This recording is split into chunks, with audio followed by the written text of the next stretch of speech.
Zaman Nabi Daud itu punya istri 99. Terus ada salah satu panglimanya punya istri sangat-sangat cantik, namanya Sabik bin Syekh ya, Sabik. Nabi Daud saking kesengsemnya pengen iki dirabi supaya genep 100. Lah panglima ini disuruh perang supaya mati, lalu ini dinikah. Punya anak yang namanya Ishak, Nabi Ishak punya anak namanya Yakub, jadi Nabi Yakub namanya punya anak namanya Yusuf. Jadi cucu anaknya Nabi Ibrahim, cucunya Nabi Ibrahim, buyutnya Nabi Ibrahim, kemudian selang berapa generasi ketujuh Nabi Daud jadi Nabi. Anaknya Nabi Daud, Nabi Sulaiman jadi Nabi, itu generasi pro. Cucunya waduh Nabi Muhammad. Jadi Nabi Ibrahim akan disebut Abul Anbiya, bapaknya para nabi. Oke, ke Nabi Daud dulu. Nabi Daud ini bukan keturunan raja, tapi kemudian jadi raja melanjutkan kerajaan Tolut. Sangat adil dan ketaatannya kepada Allah dipuji oleh Allah SWT. Jadi Nabi Daud ini adalah orang yang sangat patuh. Yang ingin saya terangkan di sini, karena tidak nutut waktunya kalau untuk sholat subuh, adalah cerita ada dua orang yang mau sowan Nabi Daud, dicegat oleh satpamnya, kemudian melompat pagar. Nabi Daud sedang ibadah melompat. Orang ini kok kendel karena memang malaikat. Dua orang ini malaikat sebenarnya, utusan Allah SWT. Dua malaikat ini seperti manusia, tapi Nabi Daud di depan Nabi Daud berupa manusia. Nabi Daud takut, sedang ibadah kok kaget ya, kaget. Kemudian dua orang ini mengatakan, kami sedang berselisih. Saya ini punya kambing hanya satu, saudara saya ini punya kambing 99. Nah saudara saya ini loh kok minta kambing saya supaya 100. Jadi saya gak oleh duit kambing supaya dia kambingnya 100, dan dia pinter ngomong, saya kalah gitu. Terus Nabi Daud kroso. Kroso. Wah, ini teguran Allah SWT. Belum tahu kalau ini malaikat, tapi pokoknya anek persis ceritaku. Zaman Nabi Daud itu punya istri 99. Terus ada salah satu panglimanya namanya Aryo, Pak Aryo. Ini Aryo, panglima ini punya istri sangat-sangat cantik, namanya siapa itu, Sabik bin Syekh ya, Sabik. Sangat cantik. Ini ada dua versi. Saya sampaikan versi pertama. Nabi Daud saking kesengsemnya pengen iki dirabi supaya genep 100. Lah panglima ini disuruh perang supaya mati, lalu ini dinikah. Ini cerita Israiliyat, salah, bohong, hoax. Orang Nasrani, orang Yahudi biasanya ngejek Nabi Daud. Nabi Daud termasuk nabi pezina, intinya gitu. Pokoknya banyak cerita versi ini, banyak sekali. Yang benar adalah memang hati Nabi Daud, ya namanya manusia tetap manusia, tertarik dengan ini, dengan Sabik itu. Nah suaminya itu pergi berperang, sudah lama ndak pulang. Nek sampean Mas Salim piye kira-kira? Iki enek wong ayu banget, bojone gak mulai-mulai. Bukan karena diperintah perang supaya mati, ndak. Memang ikut perang, kemudian ndak pulang-pulang. Dan setelah ndak pulang-pulang kok terus jandanya kok cantik banget. Kan dia pengen nolong janda ya. Nabi Daud ya ingin, suaminya ndak jelas loh kemana, itu zaman itu juga ndak ada HP, jadi ndak kena dihubungi. Ingin, lah ingin itu loh oleh Allah SWT ditegur melalui malaikat ini.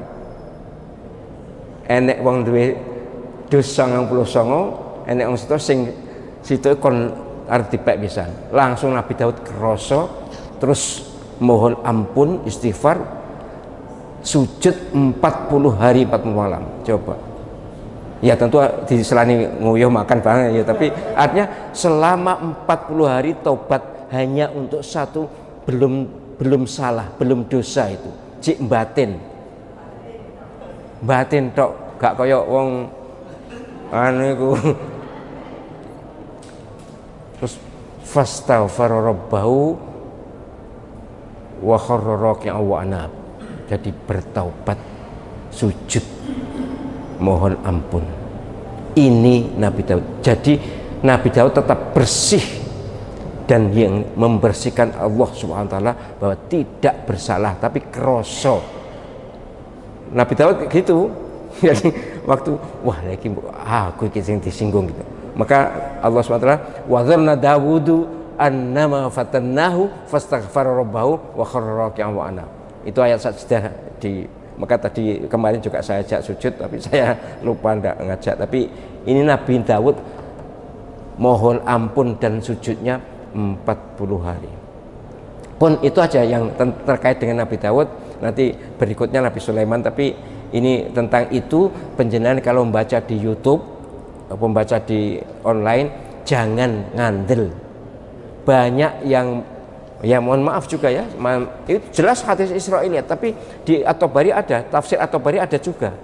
Maka saya Ibnu Katsir hindar, loh, sekelas At-Tabari kok ngutip cerita hoax ini, namanya zaman semono ya sudah kita maklum lah. Pokoknya saya tegaskan kalau Nabi Daud dicela orang bahwa dia dianggap ngirim suaminya ke perang supaya mati kemudian dirabi, itu salah. Masalah yang pertanyaan Mas Alvan ini, Mas Alvan tanya, loh istri satu sudah ngumpuli ping piye kan itu rasanya. Kan gitu pertanyaannya, jelas yang hatinya gitu. Kok istri satu gimana ngumpulinya?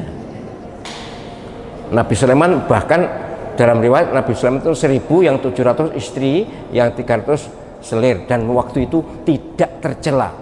Tapi yang dalam hadis Nabi Sulaiman istrinya 70 dalam hadis ya.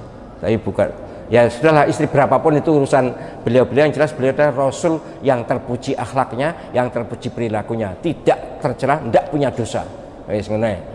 Nabi Daud gimana ngumpulinya 99 Mas? Gini, ada hadis Sahih Bukhari bahwa para rasul itu punya kekuatan fisik 30 kali lipat umatnya. Hadis Sahih Bukhari itu. Jadi Mas Alvan masih berkas itu gak ada apa-apa nih Mas. Nabi SAW itu 30 kali lipat. Bukan Nabi SAW, Nabi semua Nabi punya kekuatan fisik 30 kali lipat. Satu. Yang kedua, zaman Nabi Daud, zaman Nabi Sulaiman itu malam itu panjang, siang juga panjang. Artinya perputaran matahari tidak seperti sekarang. Ya sekarang sampai seumur kita aja, waktu kita kecil dengan waktu sekarang kan beda tuh. Kecepatan krosone dino itu. Zaman itu ndak ya sewengi kira-kira wong 5 lu cukup Mas.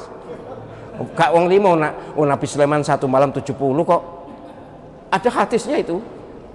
Tafsir surat Al-Kahfi itu dalam rangka menafsiri itu, Nabi Sulaiman satu malam mengumpuli istri 70 dengan harapan untuk lahir anak semuanya, untuk laki-laki semuanya, untuk diajak berjuang, berjihad, berdakwah. Tapi nggak muni insya Allah, langsung gagal total. Bahkan satu lahir cacat. Andai kata Nabi SAW dawuh, andai kata Sulaiman mengatakan insya Allah akan lahir, maka akan lahir 70 itu. Baik, tapi kembali kepada soal leh ngumpuli ya apa wis, gak usah mikir kok kono. Sampeyan si itu lemes kono kok. Tapi yang terpenting adalah jangan sampai kita ikut larut berita hoax walaupun itu ada di media. Saya membaca di media memang mayoritas seperti itu. Jadi tidak ada yang mengklarifikasi itu seolah-olah Nabi Daud itu cacat moral gitu. Tidak, kaya raya, soleh, luar biasa. Nabi Sulaiman anaknya juga begitu. Memang anaknya Nabi Daud itu ada 10. Salah satunya Nabi Sulaiman itu. Yang lain-lain memang ada yang soleh, ada yang biasa. Baik, niku mawon soal Nabi Daud.